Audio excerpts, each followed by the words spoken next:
Hey people, Zeeksy here. Today we're going over Chess Gets Chicks. This is devlog number 2. So this is the current menu, and I'd like you to take a look at the sprite library and CG library, which I've actually made it where they're different in the main menu versus when you're in the game. So as you can see here, it just has the main menu background. Then we have some temporary sprites, just cycle through those. I'm really proud of this because I made it myself. And then it's a school photo of me that I have as temp assets. That's funny. So let's start. You can resume or start a new game, which I kind of based my menu off of Tsukihime because I'm super inspired by it. Enter your name, and then you can select your difficulty, which right now that only actually just changes how many times you can undo a move in the chess game. But yeah. So right here we have a brick.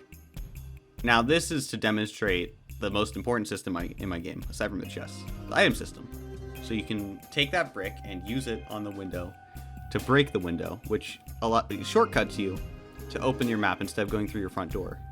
Why would you want to do this? I have no idea, but it's there because player choice is kind of like the first priority.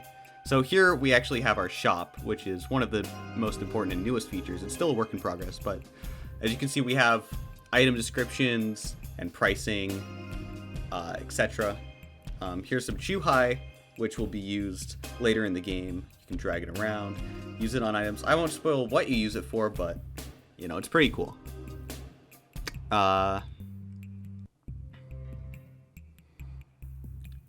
And actually I'm gonna turn on the audio for this because it's kind of I really like the sound design I did here. Nothing's final, but it's just kind of cool. Now the cool thing about that is that there's actually random events after that, as you saw there. So and it updates the days. So you have random events that happen as you work. They can sometimes happen, they can sometimes not. And then it increases your money. It's like an actual game. It's not like some sort of kinetic visual novel. And then since it's evening, we can go to the library here, and we got Yuko, one of the main girls. Well, they're all main girls, but one of the 3 girls of the game.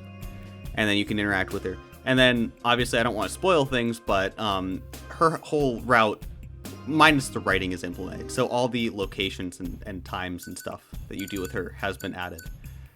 None of the art is final either. So it's all concept art. I'm going to commission all the official art once the game is 100% done. And then this is how the sprite gallery looks in the actual game. As you can see, it's slightly different from the main menu. It's got a transparent checkerboard, which I think this was one of the best moves I made for the game's design, because it really just kind of brings things together to have that checkerboard animation.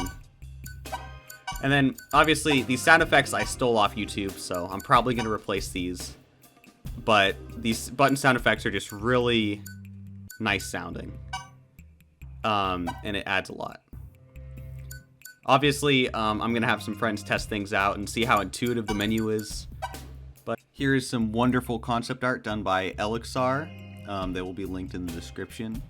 They will also be my game's final artist. So yeah, give them some support. I really love this one of Yoko taking off her sweater.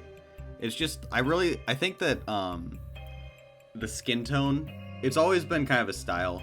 I have a failed visual novel called STD Sukru where everyone's super pale because they all have STDs, right? And they're all dying or something. And I really just like the pale skin aesthetic, so I might keep it for the final product. And I really like how this kind of merges the pale skin aesthetic while still giving a somewhat skin tony look. So yeah.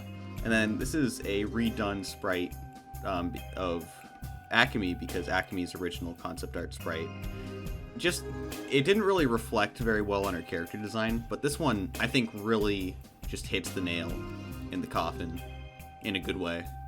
Everything is going really great, so I'm hoping I could maybe get some sort of Kickstarter. Maybe not. I'll be self-funding this, most likely. It will be up on Steam, hopefully, sometime in 2022. But yeah, if you guys have any ideas or thoughts, make sure to comment them, like this video, and share it with any of your friends if you know that they're into like hentai games or something, because, you know, I feel like Chess Gets Chicks could be the next Honey Pop.